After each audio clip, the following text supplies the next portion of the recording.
begin. So good evening, everybody, and welcome to tonight, our presentation. Sorry, I opened up the wrong screen there. So I'd like to start off the evening as we get started, however, with a treaty acknowledgement.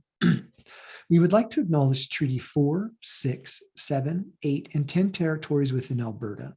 Tonight, we acknowledge the many First Nations, Métis, and Inuit whose footsteps have marked these lands for generations, including the many places that you're joining from.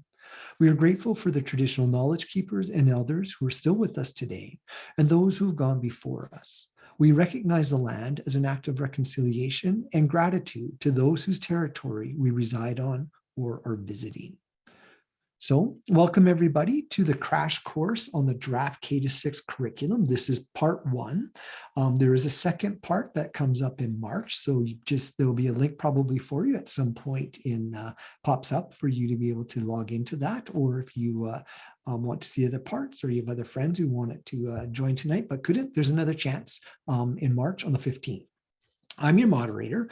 I'm Jason Schilling. I'm president of the Alberta Teachers Association. But prior to my election as president, I taught high school English and drama for 17 years at Kate Andrews High School in Coaldale, just east of Lethbridge. So education has always been a part of my life. It's been my career, and curriculum has always been a major focus of that. And that is why we are all here tonight. Tonight, we will hear from 3 members of the Department of Elementary Education who will comment on the draft K-6 curriculum, highlighting areas of strength and areas of concern. Our panelists, I'm going to ask them to wave and say hello so they pop up on the screen, include Dr. Lynn McGarvey from mathematics. There we go. Dr. Kathy Robinson from music. And Dr. Carla Peck, who will focus on social studies. So good evening. Thank you for attending and participating in tonight's panel discussion. We know that curriculum is a topic that many people care about.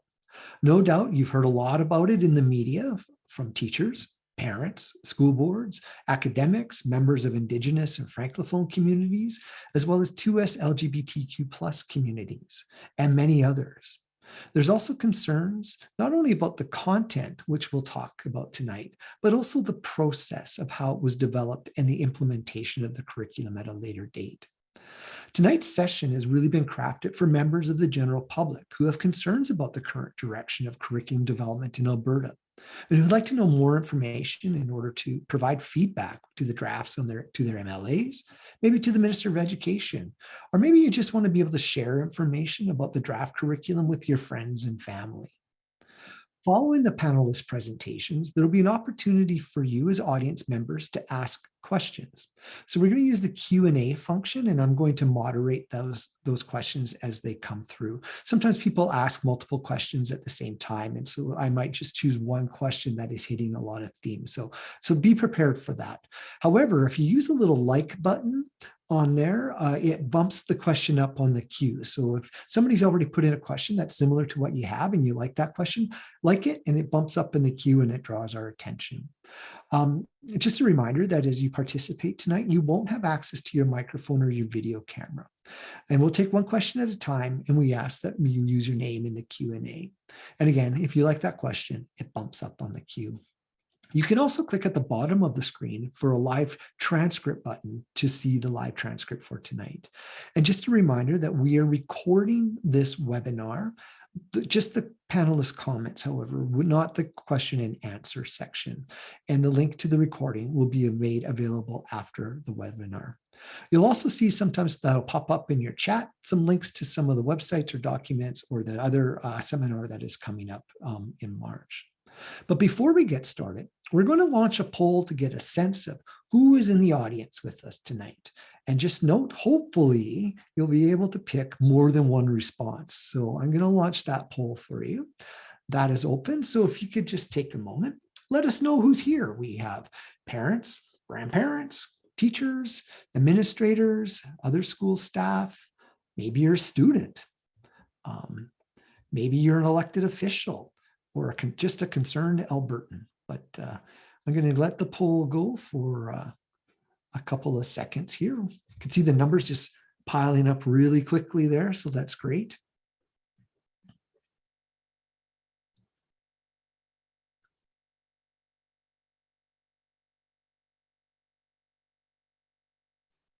I like the choice of media. I was wondering if we would have reporters here with us tonight, but no one's clicked that, so. And that's okay. All right. It seems like the numbers have slowed down. So it seems like the majority of us are teachers, parents, grandparents, school administrators, other school staff. I'm going to share the results here with you just quickly so that you can see who is with us today. Thank you again for making time out of a very busy schedule, especially in February. But let's face it, it's minus 20 something outside. So where else would you want to be than here listening to a Zoom webinar about curriculum? It's not like we're going outside right now. So thanks for participating in that. So you're not here to hear me talk, that's for sure. So we will get going with our presentations tonight. And so let's begin with Dr. Lynn McGarvey. She's a professor in mathematics education. Her research focuses primarily on mathematical understanding of children, youth, and pre-service and in-service teachers within the context of spatial and algebraic reasoning. She is currently serving as the Vice Dean for the Faculty of Education. Dr. McGarvey, the floor is yours. Thank you, Jason. And I am going to share my screen. I just have a few slides to share with you this evening. Let's see, make sure I choose the correct one. All right. Well, I appreciate the opportunity to speak with all of you this evening. The title of my talk is Mixed Messages, Understanding the Math. And rather than jumping right into the details of the mathematics curriculum, I wanted to focus a lot on the messaging around the elementary mathematics curriculum and around student performance in mathematics. And I'm going to start by showing you a clip from the March 29th, 2021 press release of the draft curriculum. And the section that we are going to be looking at is the key learning theme of numeracy and also its connection to curriculum. So I'm just going to jump over to this screen and play it right from YouTube. It's about a minute and a half long. The second key learning theme, numeracy, is about fluency with numbers and basic problem solving. Numeracy means being comfortable using numbers in everyday life, like telling time, measuring distance between objects, and budgeting. It is needed for most jobs. What's more, it's the basis for careers in science, technology, engineering, and math. STEM fields, fields in which we want our children to be competitive internationally. Here again, the old curriculum was failing our students and our teachers. The same math study I referenced before showed that the number of Alberta students who are enumerate doubled between 2007 and 2019. These students progressed through the system despite being unable to add or subtract. This must end. The new curriculum focuses on the basics, like adding and subtracting and the multiplication tables, and goes on to more complex applications in arithmetic, geometry, and data. And thanks to a new ministerial order last year, teachers will no longer be required to teach math using discovery or inquiry methods. Okay, so I think this segment actually captures the vision, the rationale, and the direction of the draft curriculum. And there's a lot to unpack here, but let's get started. So I want to pull out this quote here because it's quite alarming. The number of Alberta students who are enumerate doubled between 2007 and 2019. And so this is an effective message for raising fears in parents and in the public and providing a justification for curriculum change. So where is this actually coming from? She's referring to the Alberta Grade 4 student performance on an international test called Trends in International Mathematics and Science Studies, and we refer to it as the TIMSS test. So the TIMSS test is given to students in grade 4 and grade 8 every 4 years. It's primarily a test to measure performance on curriculum-related outcomes. And I'm not going to go into some of the issues with the tests. Let's just take it as it is. But what the minister says is that these students, these enumerate students, progress through this system despite being unable to add or subtract. This must end.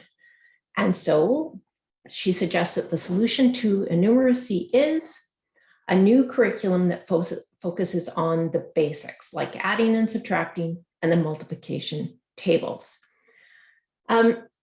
Let's take a closer look at what she means by doubling the number of enumerate students and whether the curriculum can actually achieve that desired goal. So this is a graph of the Alberta grade 4 mathematics student performance on the TIMSS. 2007 is at the top, 2019 is at the bottom. The questions in TIMSS are based on 4 different benchmarks. There's a low benchmark, intermediate, high, and advanced. And what she is focusing on are the students who were unsuccessful. So we went from 6% of students who did not even reach that low benchmark to 12%. So keep in mind, every country has at least some students where students do not reach that low benchmark. So Alberta is no different. There were countries that outperformed students who had more than 12% in this area, and there were countries who performed poorer than Alberta who had fewer students in this band. We aren't told this, but the message is our students are enumerate and not competitive internationally. And I want you to think carefully about the students who do not reach that lowest band. Who are they? So these are students who likely or possibly have learning difficulties. Remember, this is grade 4, so there may be emotional behavioral challenges affecting performance at this lower end. I also want you to keep in mind Alberta's immigrant status, which has also doubled between 2007 and 2019. It went from 10% to 21% in that same time period. So there may be English language learners in this category as well. The international tests are word problems. So any child who has difficulty reading will not do well on those tests. And I want you to think about the students who are not doing well. They probably aren't doing well in other academic subjects either. So the students in this category probably need individualized interventions to support their learning. So if the goal is to reduce the number of students who do not reach this lowest level, then the province needs to provide funding for intervention supports to help these students who are performing well below expectations. And I want you to remember that she said the solution to improving performance internationally is a new curriculum, a curriculum that focuses on the basics like adding, subtracting, and the multiplication tables. But a curriculum that does that is ignoring almost 90% of the student population. We really don't want a curriculum that is aimed at hitting that lowest bar. I wanted to point to those TIMSS benchmarks and the descriptors and listen to the words that are used here. So on that lowest bar, students have some basic mathematical understanding. They can add, subtract, multiply, and divide. They can solve simple word problems. At the intermediate level, they can apply basic mathematical knowledge in simple situations.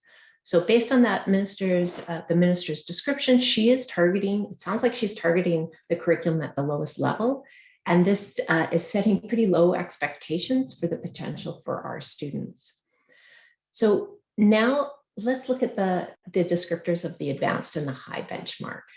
So at the advanced level, students can apply their understanding in relatively complex situations. They can explain their reasoning. They can solve multi-step word problems. Students can apply conceptual understanding to solve problems, and they can solve two-step word problems as well.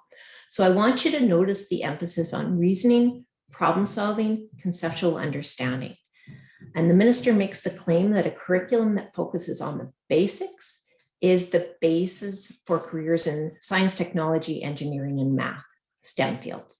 She said fields in which we want our students to be competitive internationally. So which students are more likely to be competitive internationally and go into STEM fields? The ones that are achieving at those lower levels, the ones who can do basic computation and simple word problems, or the students who have strong conceptual understanding, who can reason and can solve more complex problems.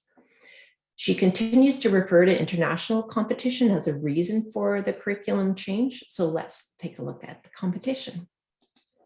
So here's a comparison between Alberta's scores on the grade 4 TIMSS in 2019 and the #1 ranked country on that test, Singapore. So I'm not going to go into details of whether this is a fair competition or not, but I did want to share it with you. So while the minister is focusing on that low bar where the 12% of the students are, what I want you to take a look at is the number of students in the advanced level. In Alberta, it's 4% of the students. In Singapore, 54% of students reach the advanced level. Remember, the advanced level is reasoning, problem solving, conceptual understanding. And I want to give you an example of what an advanced item is from the TIMSS, again, at the grade 4 level. So this is a question from the number content area. A teacher wants to put 30 students in groups so that each group has the same number of students and each group has an odd number of students. Show 2 different ways the teacher could make the groups. So where is the straightforward addition, subtraction, and multiplication tables here? A student who only has those basic skills will be lost. This type of problem really takes reasoning and understanding, and they need to be able to solve it in more than one way. As I said, this is a question, example question that focuses on number, but the TIMSS test measures performance in all content areas in math. So number is one area, but measurement and geometry and data are other areas as well. So let's see how Alberta students performed in those areas. So the test is made up of 50% number questions, about 30% geometry and measurement, and about 20% data. So the minister continues to focus almost exclusively on content area of number, but the content area that our students typically underperform in is geometry and measurement. And this is not only true of TIMSS, it's true of other international tests like the PISA. It's also true in our own provincial achievement tests. Geometry and measurement are where students perform the least well. So why isn't the emphasis on the importance of geometry and measurement in the messaging? And you might also be thinking, well, that isn't really important. But I wanted to tell you a little bit and make you aware in the past decade, there's been a real emphasis in mathematics education on the role of spatial reasoning. So anytime there is a diagram, a graph, a number line, a grid, a map, objects, almost anytime you're looking at or doing mathematics, you are using spatial reasoning. So for all of you as adults, it's being able to make sense of IKEA instructions when you are using a 2D diagram to make a 3D piece of furniture. It's when you are stuck in a traffic jam and you're trying to imagine the map and how you might create a new route without using Google Maps, of course, but imagining that map. So research within the last 10 years is showing that spatial reasoning is a central feature of STEM fields. So engineers, chemists, computer scientists, mathematicians all rely on spatial reasoning. And we know that people with strong spatial skills are generally more successful in mathematics. Students with strong spatial skills are more likely to enjoy and enter into STEM fields. Spatial ability in preschool is a better predictor of mathematics performance in elementary school than number is.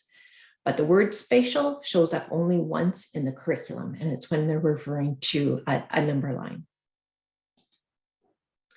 And I'm going to go back to some of the minister's introductory remarks at the beginning of the press conference, where she says, in the last election, we heard parents loud and clear from parents across Alberta that it was time for renewed focus on essential knowledge and skills in the K-6 curriculum. First of all, essential knowledge and skills has always been a part of the K-6 curriculum. But I thought I should go back into our curriculum documents in Alberta to find which curriculum we were actually renewing, the one which focused on a primary emphasis on adding, subtracting, and the multiplication tables, and I found it here. So The work of the first 5 grades deals essentially with the 4 fundamental operations: addition, subtraction, multiplication, and division. So this is Alberta Department of Education in 1918, the course of studies for elementary school.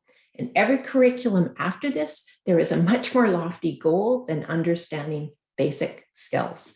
From the 1980s on, the focus in the mathematics curriculum in Alberta and pretty much around the world has been on problem solving. So for example, in 1991, 30 years ago, the curriculum stated that the most important goal of mathematics instruction is the development of students' ability to solve problems. This is no longer an emphasis in the curriculum. And I want to tackle the final message that she states at the beginning. Teachers will no longer be required to teach math using discovery or inquiry methods. So first of all, there is no such thing as the discovery method. This is a term that has been invented by the media and by politicians, and it's intended to disparage mathematics teaching. No one in mathematics education uses it. It doesn't appear in research. It is nowhere in the current curriculum. It is not in any resource. So please, the next time the minister or the premier refers to the discovery method, you can roll your eyes, or better yet, you can ask your MLA why the government continues to refer to the discovery method when it doesn't exist. We can, however, look at inquiry methods. Inquiry methods emphasize reasoning, conceptual understanding, problem solving, all of those things I've talked about before. And I thought I might refer once again back to Singapore, since they rank #1 on the grade 4 TIMSS. Curriculum documents are public, so there aren't any secrets. So this is from the Singapore mathematics syllabus, primary to 1, where they do refer to teaching methods. And they refer to 3 different teaching methods: activity-based learning, which is the hands-on activities that happens in the mathematics classroom, and then teacher-directed inquiry. Instead of giving answers, the teacher leads students to explore, investigate, and find answers on their own. And then, of course, direct instruction. So the public has been led to believe that inquiry methods only appear in Alberta and that it's an educational fad that leads to poor student performance. But this is just not the case. In every quality curriculum around the world, there's an emphasis on reasoning, understanding, inquiry, problem solving. Also in Singapore, the first principle of teaching is that the learning of mathematics should focus on understanding, not just recall of facts or reproduction of procedures. It's only with understanding that students are able to reason mathematically and apply mathematics to solve a range of problems. After all, problem solving is the focus of the mathematics curriculum. So problem solving around the world is the focus for mathematics. So I know many of you came here to hear more about specifics of the draft curriculum, of the mathematics curriculum. Will it harm my child? Is it detrimental to their learning? What about the content? And you can certainly ask me questions about it. As I said, the curriculum documents around the world are publicly available. There are no secrets out there. And the reason we have international tests in mathematics is because curriculum documents are so similar from one country to the next that international tests like TIMSS means that students in grade 4 can be tested against one another. It also means that curriculum around the world in mathematics is becoming more and more similar as they use TIMSS as the basis for curriculum development. But if a curriculum was responsible for creating high achieving students in mathematics, then there would be a common mathematics curriculum around the world. But a curriculum is far too removed from the everyday life of the classroom to make a major impact, particularly in mathematics. So you have to ask, what does make a difference? It's teachers. Teachers make the difference. And I shudder to think about the millions and millions of dollars that have been spent on creating a new curriculum over the past decade from 3 different governments. So what if those funds were spent on more teachers, on more educational assistants to support learners with difficulties? What if it has been spent on professional development? Another thing that makes a difference in classrooms are teaching resources. High quality teaching resources lead to better student performance. The curriculum says what should be taught, but resources indicate how it should be taught and what should be emphasized. And even though teachers may choose which resources to use, governments usually provide guidance as to which resources are authorized or align well with the curriculum. The implementation of the K-6 mathematics curriculum is only 6 months away, and I haven't heard of any plans of how to prepare teachers for implementation. I haven't heard any plans about what resources should be used. So a curriculum is not a silver bullet.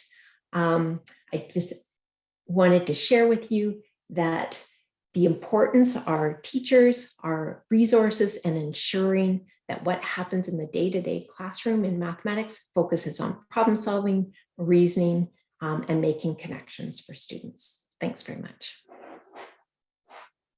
Stop sharing. There we go. Thank you, Dr.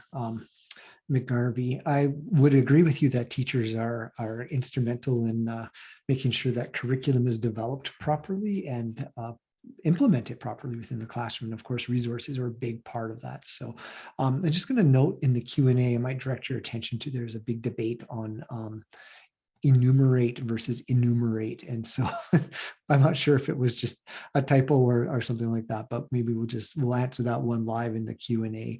But now we're going to switch gears, and thank you for that. And we're going to go to Dr. Carla Peck. And she's going to talk about social studies. So Dr. Carla Peck is a professor of social studies education and director of a national research partnership called Thinking Historically for Canada's Future. She researches teachers and students' understanding of citizenship, democracy, and their understanding of the past. Dr. Peck has been involved in various aspects of curriculum development in Alberta, Canada, and internationally for more than 20 years. Dr. Peck. Thank you very much, Jason, and thank you, Dr. McGarvey as well. It's so great to see so many people come join us this evening. I'm going to do my very best to speak to keep to my speaking notes so that I don't take up too much time. And if I don't answer a question that you have as I'm speaking, then please use the Q&A, and we will hopefully get to as many questions as we can during the Q&A portion of tonight's event. So with that, I will begin. And okay, so I've got some info there about how you can contact me. I'll show that at the end as well. Then so let's just dive right in. So like Dr. McGarvey, I'm going to start with sort of some big questions and use both the current social studies curriculum and the proposed draft and or the blueprint that was released in December to sort of compare how ideas show up in the different ways of thinking about what social studies is and what it should do. In the current social studies curriculum, all of the content that students learn from kindergarten to grade 6, and in fact, from kindergarten to grade 12, it's organized into 6 themes. And you can see them there on the screen. Some of these will be familiar to you, probably most of them: history, geography, people and cultures. So that would be like sociology, anthropology, resources, trade, goods and services. That's the economics portion of the curriculum. Laws and government, that's the sort of political science part of the curriculum. And then learning how our actions affect people and countries around the world. And that's all about what it means to be a global citizen. But why do we learn all of that stuff? What are the goals of learning social studies? In the current curriculum that's being taught in schools right now, there are 3, I would say, primary goals. Is to use all of that knowledge and all of those skills that get developed by learning history, geography, and so on, to help students develop a sense of identity at the personal level, but also at the community, the provincial, national, and the global level. It's also to help kids think about citizenship. What does it mean to belong in a community, in a province, in the national level, or as a global citizen? And how do we participate in society to make our voices heard and to make our society the kind of society we want to live in? Those are the two big anchors for social studies. Along with that, by learning all of the content, the knowledge, the skills, and so on, we're also teaching students a wide range of thinking skills: critical thinking, creative thinking, how to think like historians think, how to think like geographers think, problem solving, research skills, media literacy, which I don't think anyone could argue is an unimportant thing to learn given the last, well, it's been important forever, but especially relevant perhaps lately. And then of course, multiple perspectives, helping students understand that not everybody thinks the way that they do, and helping people understand, well, why do people have different ideas about the way the world should work? So those are the big goals for social studies, and those are made very clear in the current social studies curriculum that is taught in schools today. In the social studies blueprint, which was released in December of 2021, after the one that was released in March, the draft document that was released in March, almost a year ago now, was absolutely criticized almost from day one. In the blueprint, there are 5 themes identified, and these are very similar to what's in the current curriculum. So history, geography, economics, and then the last 2, civics and citizenship, and government and political systems. Those government and political systems might be a bit like the political science piece, but really when you look at what's included in the content, the civics and citizenship and the government and political systems, they actually seem to overlap quite a bit. And so it's not clear to me why they've separated those out, although both are worthy goals. It's just not clear why they're separated. Speaking of goals, what does the blueprint or even the draft document tell us about why this stuff is important for students to learn? Unfortunately, it doesn't tell us anything. The overall purpose is unclear. And I think this is going to lead kids to say, why the heck am I learning this? And it's going to lead parents and grandparents and caregivers to say, you know, why do you have this homework? Why do you have this to do? You know, why is this important to my child's life? If a curriculum can't, and a minister of education can't clearly communicate about why what's being taught is important, and do it authentically, not in the way that, as Dr. McGarvey made clear, really was about communicating an agenda rather than a real purpose for the subject. If that can't be done, then that raises real questions about why revisions are being made at all. Now, I mentioned that the social studies curriculum probably was the hottest one in terms of the amount of criticism that it received when the draft curricula in all the subject areas was released to the public in March of 2021. Having said that, I have tried to look for positives. And I will say this, it does keep important subjects as part of the social studies, like history, geography, economics, and then the last 2, which, as I mentioned previously, there seems to be a lot of overlap there. And I think that that they could be collapsed into one. What we don't see here is anything about, you know, the relationship between peoples. Currently, today, in history, we would look at the relationship between peoples in the past, but what about today? There is more attention to world religions in both the draft and possibly in the blueprint. And I think that's a good thing. And I can say more about that in the Q&A if you'd like to ask about that. I will say, though, it's not done well in the draft currently. So if those were the couple of positives I was able to identify, what about the major issues? You may not be surprised that there are more. Number one, it was not developed by experts.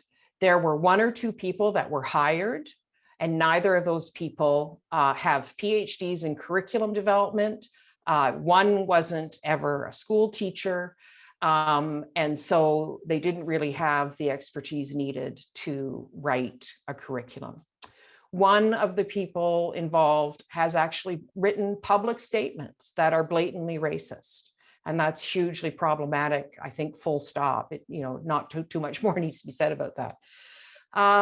The actual experts were left out of the curriculum development process until the very end, after the curriculum was written. And that means curriculum professors, like those of us on this webinar, teachers, Indigenous, Francophone, and other community groups were completely left out of the process, except when it was written. And then in December of last year, we were given just a few days to actually provide feedback on the draft.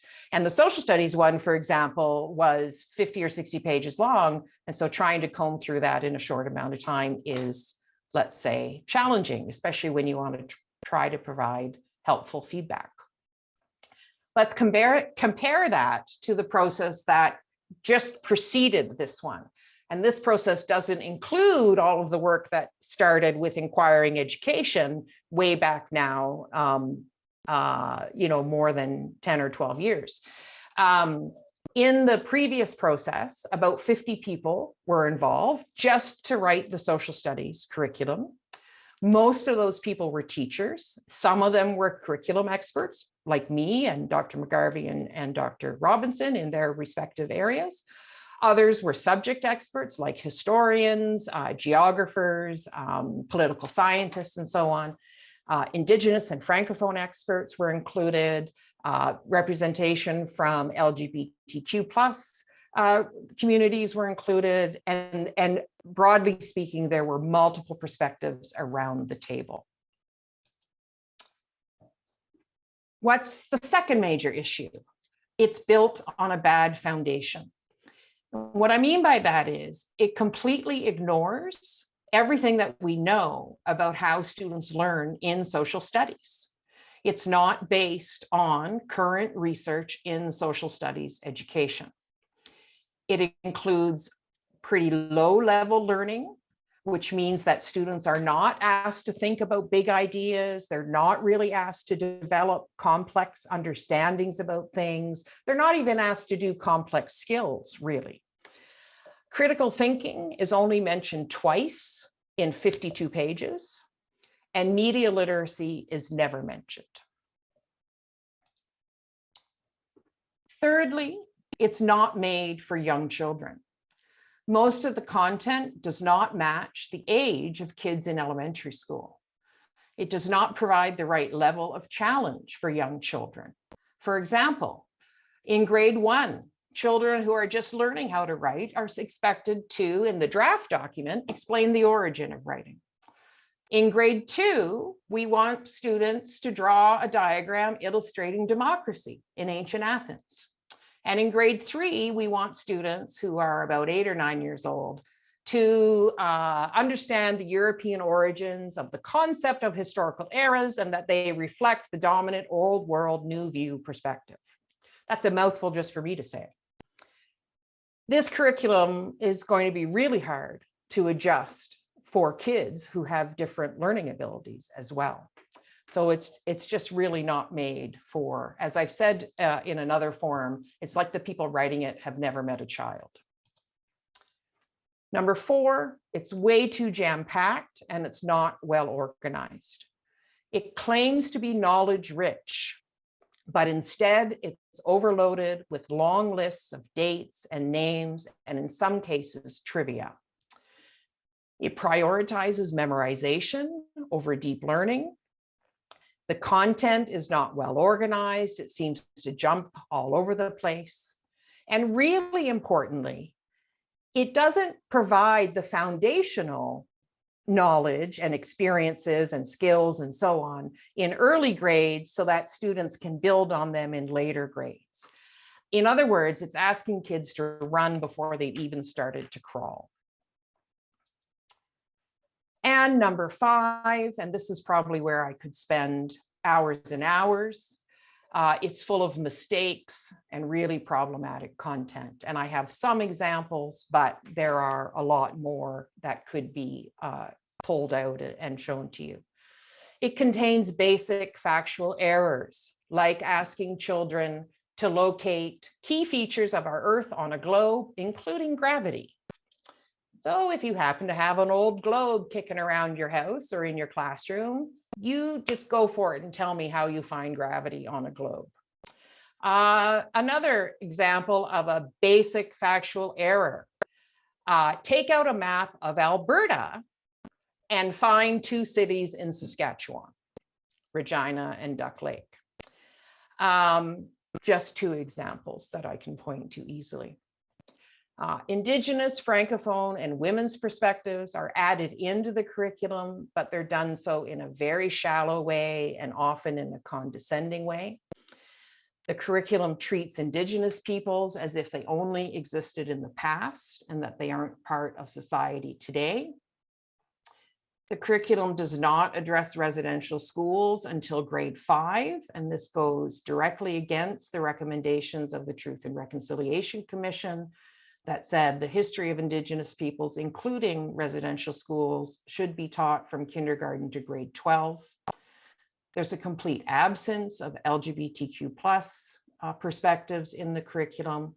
And the tone and language of the curriculum actually, I find, and others have found, characterize newcomers as strange. So an example is that last example on the screen, where they're talking about freedom of religious practice, and they say, oh, it's encouraged, but acceptance comes less easily, in part because newcomers bring new and unfamiliar religious faiths and practices. So it's automatically, with that language, presenting people who don't fit into the sort of norm or majority society as strange and kind of weird.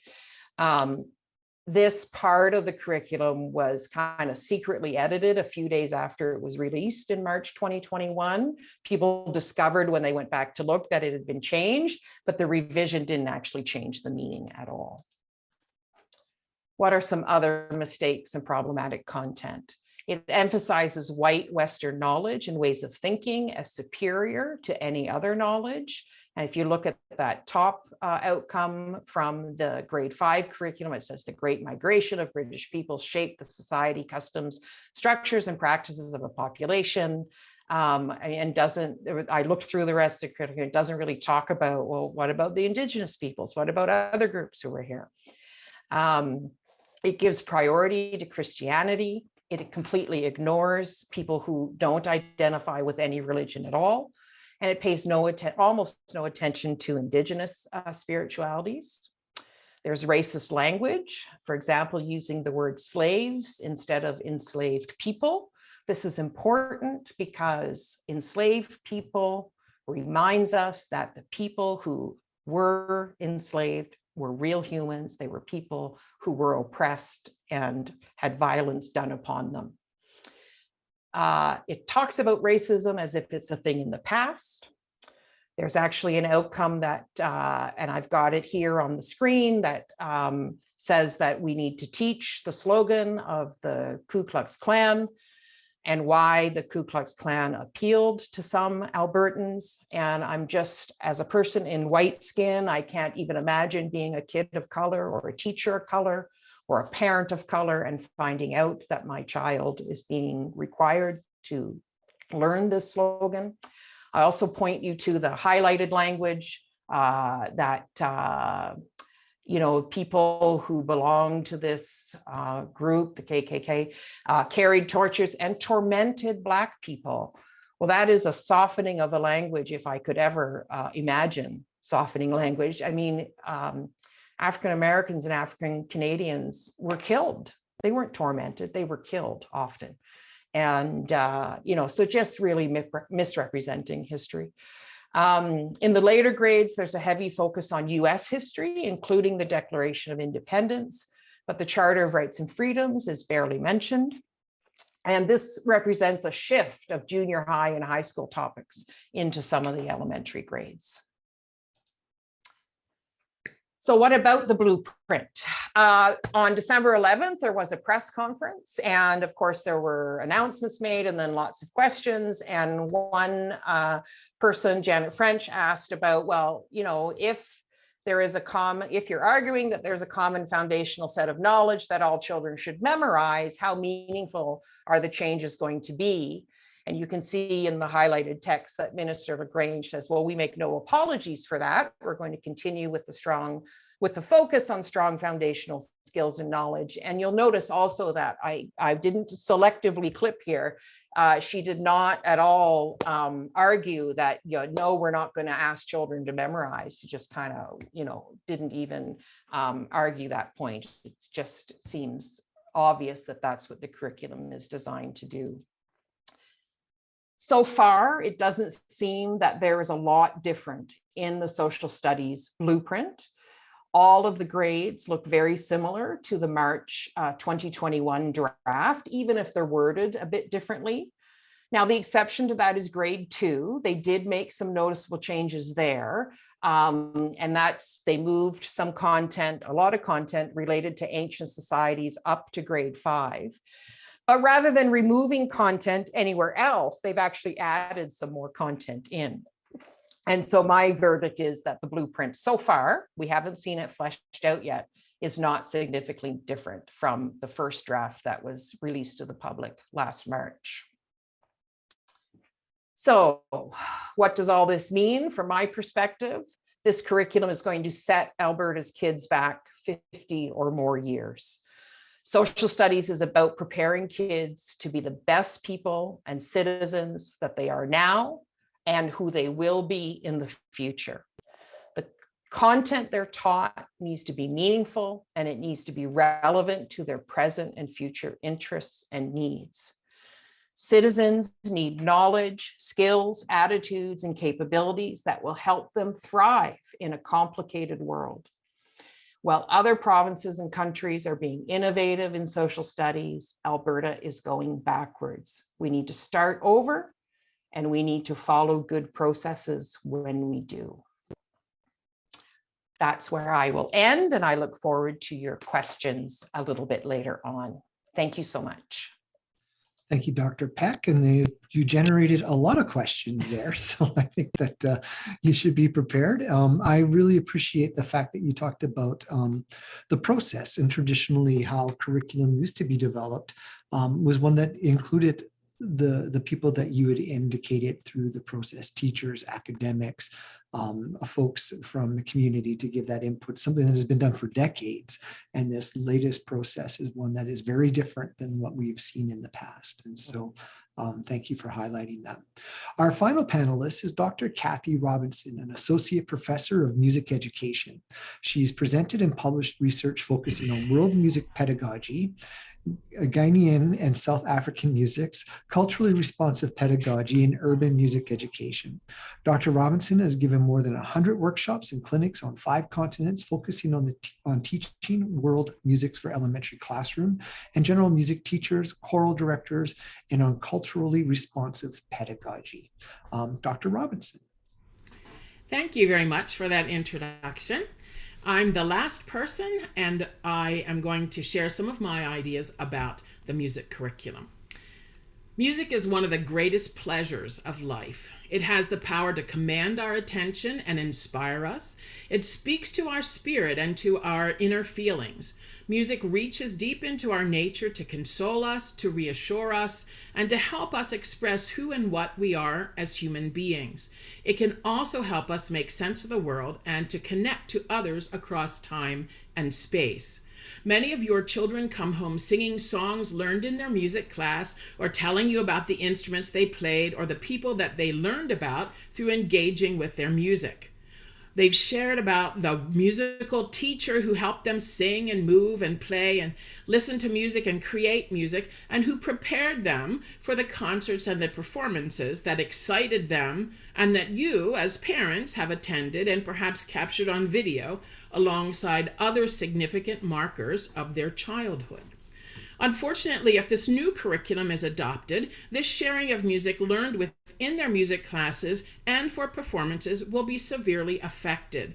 This new curriculum is heavily focused on acquiring knowledge, lots and lots of information, which leaves limited time for children to actually make music. To learn music in most North American elementary schools is to know music and to be able to do music. So how did we get to this point? Our first knowledge of this new music curriculum came when a recommended song list of about 80 songs was put forth by subject fine arts expert William French and was leaked to the public in October 2020. Many of these songs were found to be problematic. Included in the list of songs was a song adopted as the anthem of the U.S. Confederacy, Dixie, and other songs in the minstrel tradition. So minstrel shows were a type of entertainment in the 1800s and early 1900s in the U.S., and this entertainment contained skits and songs and dancing, and is performed mostly by white performers wearing blackface. The goal was to make fun of and denigrate and stereotype Black people. In this song list, there were no Canadian songs or songs in other languages except Farajaka and La Cucaracha, and there were no Indigenous songs. In Stephanie Sherman Olson's investigation of the list, she discovered that the most recent song on the list was composed in 1959, and that 86% of the songs had British or American origins. This list came from resources published by the Core Knowledge Foundation, an American organization that publishes a standard set of curriculum that schools can use.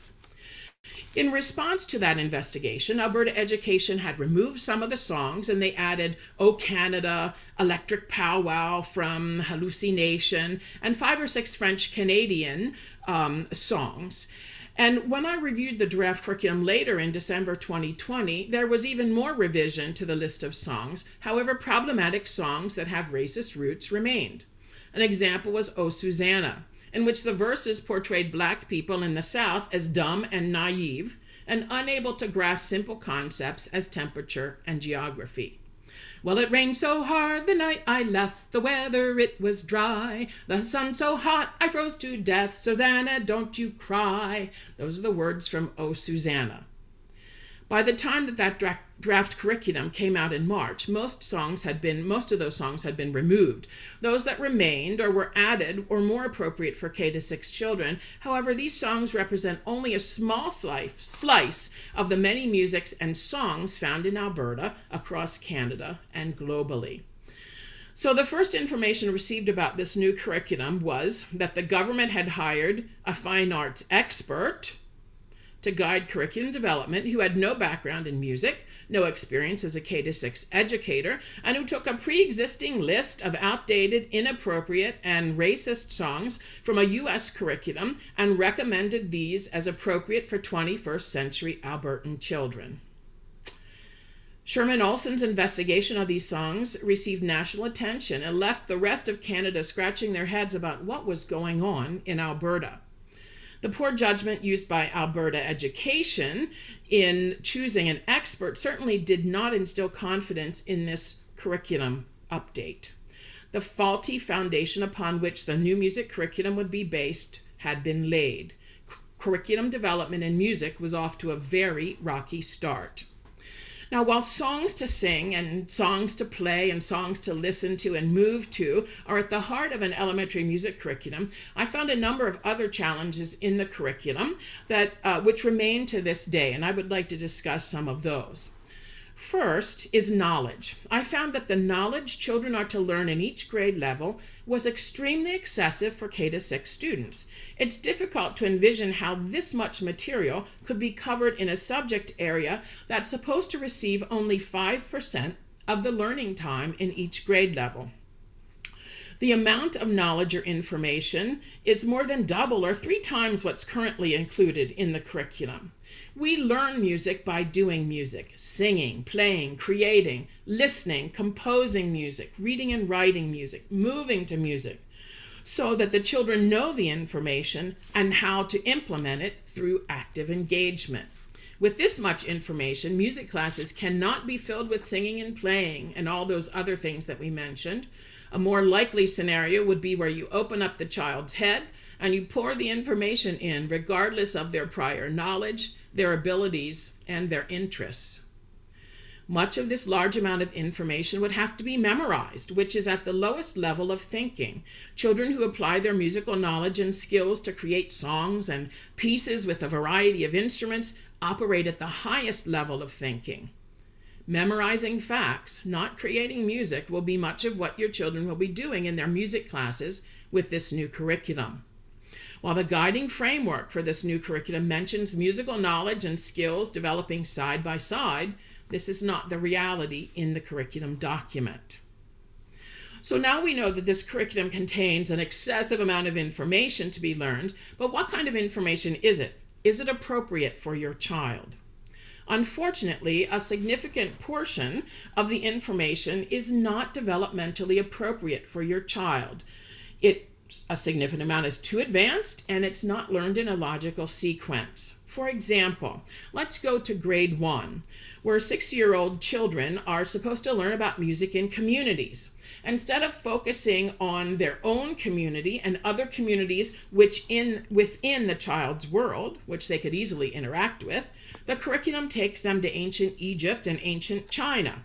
At 6 years of age, few children would have the capacity to relate to some of these ancient civilizations.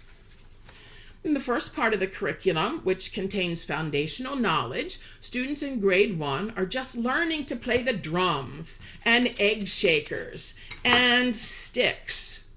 And they're categorizing them as shakers, skins, and woods. In these ancient civilizations, 6-year-old students are asked to compare this categorization of instruments, the skins, the woods, the shakers, to ancient Egyptian instruments categorized as aerophones, idiophones, and membranophones. It's a mismatch. Students don't have the understanding and experience in grade 1 to make this type of comparison. Also staying in grade 1, the foundational knowledge of a 6-year-old includes learning tones found in a musical scale. Do, re, mi, fa, sol, la, ti, and do. 8 tones. With young children, we learn these tones gradually. In grade 1, they might learn so, mi, la, so, mi, and possibly do. So they would learn 3 or 4 of those tones. In the same year, 6-year-olds are to learn about the 12 different kinds of musical notes used to create music in ancient China. Another mismatch. This material on these ancient civilizations is developmentally inappropriate for 6-year-olds. Now, in this same section, which is labeled as appreciation, in grades 2 to 6, the children go on to learn about ancient Greece and the ancient Rome, New France, medieval Europe, and colonial Canada, Protestant Reformation, etc. I see no logical progression here, and the information within appears to be random as well. Learning in these areas is also to be accessed through discussion and description, and not by active means. Most of this information is again from the Hirsch Core Knowledge Foundation, where these song lists came from. Almost all information in these areas is not grade level or age appropriate, and it was not introduced to me until graduate school. And in more than 35 years of teaching music at all levels, from kindergarten through graduate school, in several countries, including South America and the US, in wealthier communities and poorer communities, I have not once needed to retrieve this information. I know of no other children in public schools in North America who are learning this information about music in these ancient civilizations.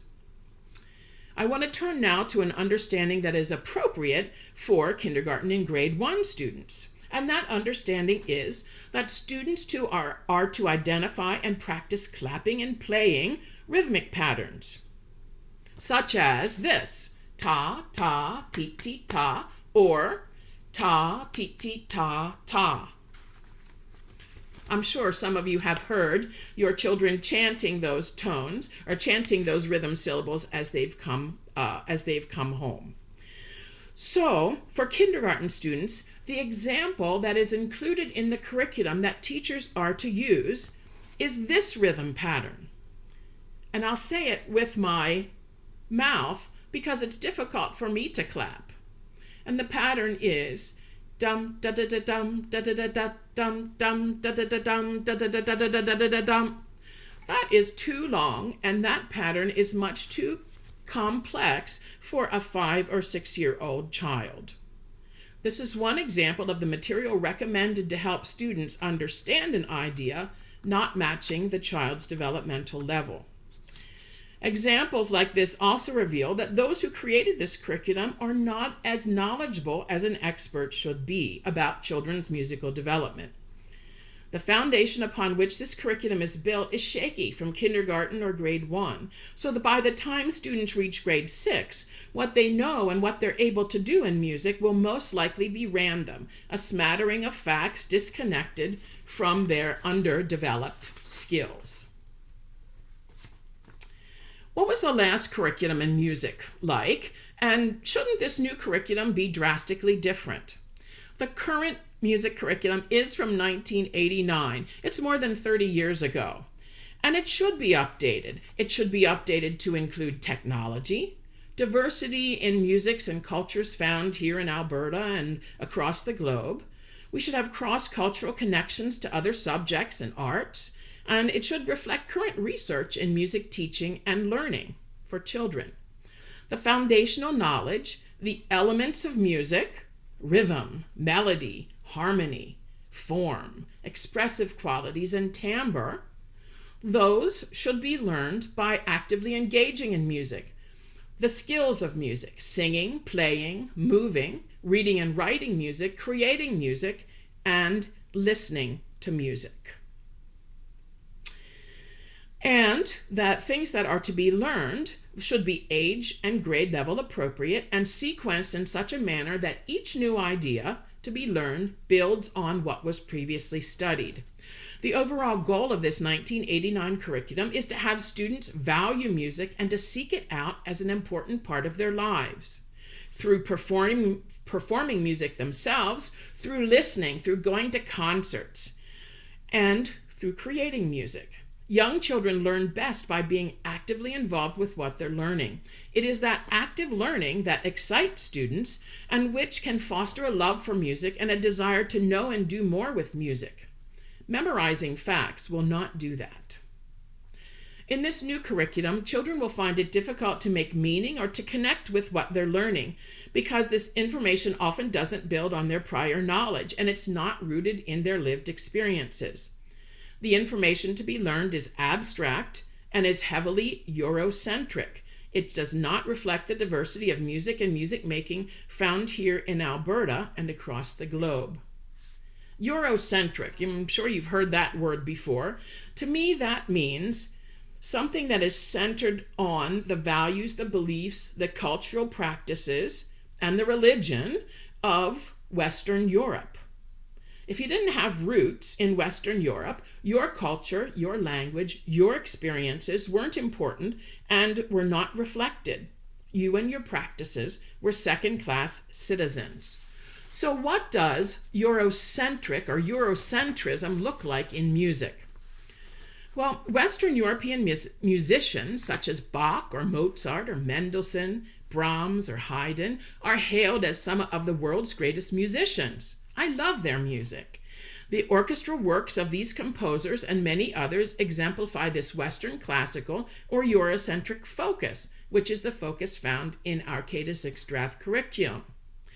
Of the more than 25 musical works recommended for grades K-2, most of them were in this Western classical tradition, or they were Eurocentric. While the percentage of pieces from the Western tradition decreases in grades 3 and 4 and 5 and 6, the Eurocentric footprint is still very heavy. This Western classical tradition is also dominated by white male composers.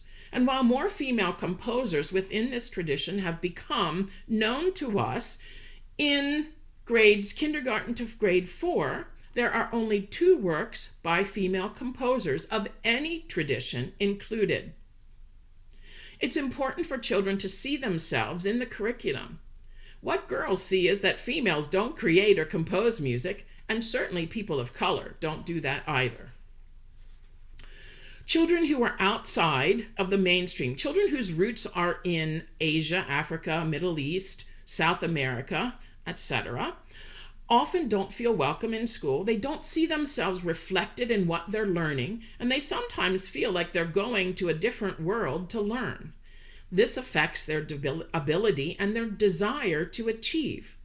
A Eurocentric curriculum often views children of color as a liability rather as an asset, and relegates them and their practices, their culture, their music, their language to second-class status. Now, while this curriculum is primarily Eurocentric, there are some ideas that are showing valuing of diverse musics and people to which students can relate. And these have been slowly added to the curriculum. And some of these including classifying instruments. A classification that had previously been used was instruments of the orchestra. So if you played the banjo or the accordion or the guitar, you didn't have a place in that classification. So it's nice to see that that is included. Also, when we're talking about music that is of the white Western European heritage, it is often referred to in the document as Western music. And there is information on the different ways that people learn music. Reading music through using the do, re, mi's or numbers, or just learning music orally, as most of the people in the world do. There's Francophone songs included, and there is some cultural context. While some of these things are included in the document, oftentimes they're included in a way that's not appropriate for the grade in which they are introduced. These items that I mentioned are just a few of the challenges that I've found with this new curriculum.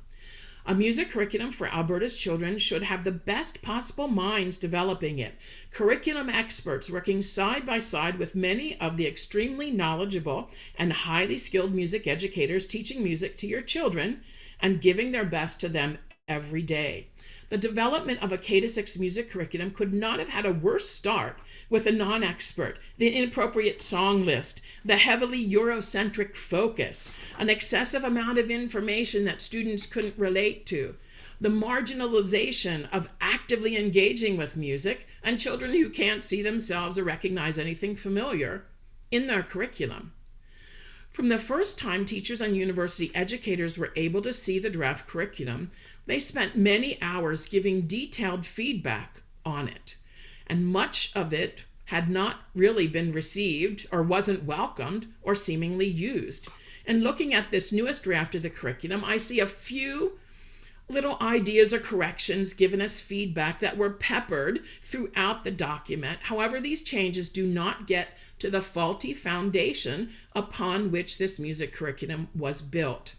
I'm deeply saddened that the government believes that this document is a high-quality one that meets the needs of our students here in the 21st century. The guiding framework states that the Alberta curriculum has a world-renowned tradition of educational excellence. Unfortunately, I don't believe that this will be true if this new curriculum is implemented. Actually, I believe it will be the opposite. Those who once held this curriculum in high regard will no longer do so, and will look at it with disbelief and possibly laughter. Thank you. Well, thank you very much, Dr. Robinson, for that. And having gone to the government's own, give your input things, Zoom things they had last week. Sorry, my words just dropped out of my head there. I met with the fine arts people having a drama background, and a lot of the teachers who were there and the experts who were there were really echoing everything that you were saying today as well. So I thank you for that.